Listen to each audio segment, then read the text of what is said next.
बेसेबां गोजान लामा हान्थिबोबाया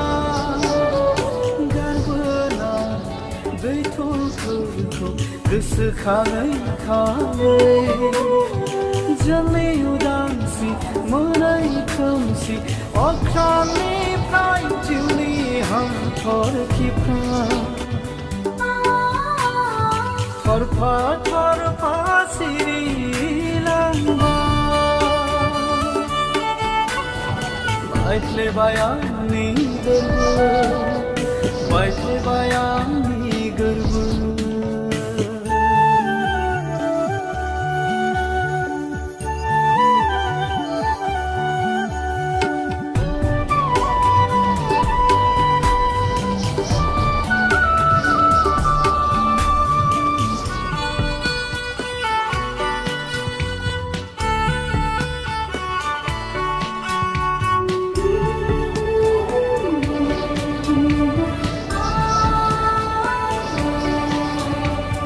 मोनाबिलिनि खोलो खोलो सुदेम बारा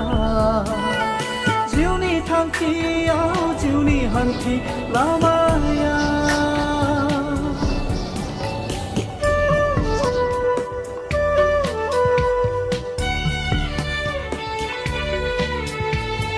मोनाबिलिनि खोलो खोलो सुदेम बारा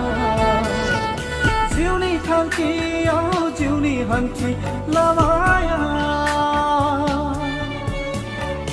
हाजार हाजार सिमांखौ गोथां जिउ होनो दिङा दावदोङा उदां लैथोनि गुवार बिखाया थांखि हाब्ला दाबोनो बेसेबा गोजाना खैफोदनि दाहाराव सानस्रिनांबाय जों बयबो खैफोदनि दाहाराव सानस्रिनांबाय जों बयबो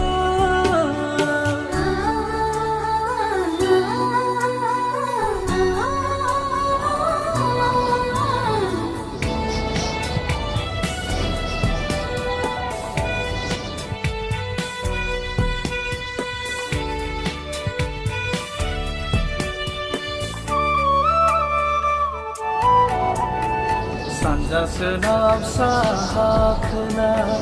सोरगिदिं जेरैबो नुनो मोनबायल' फोथाय खेबस'नि गिलिर आगान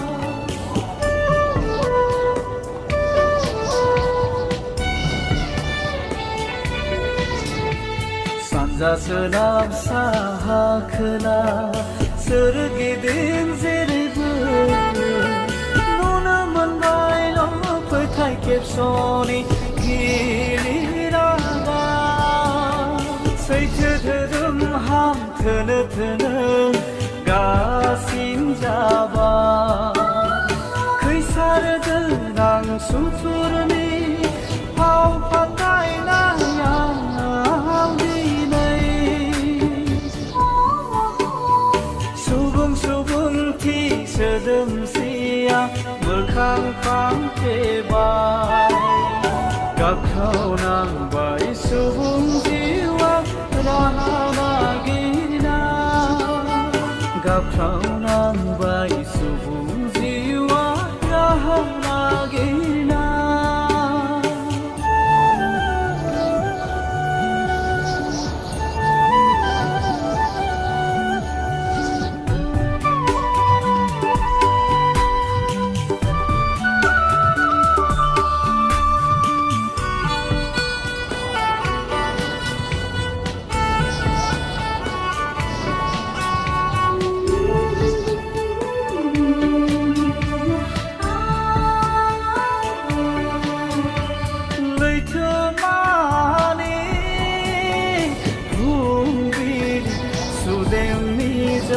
रैसुमै मेथाया बाला हामानि बर'थिया नेवसि जानाय गोग्लैफोरा हायाखै जिउ दावहानि असे मेथाइखौ बिसोर रोजाबनो गिलु बालु सर बांसानि थिर गावहरोब्ला इयुना गनायनांगोन गावनि खारजेननाय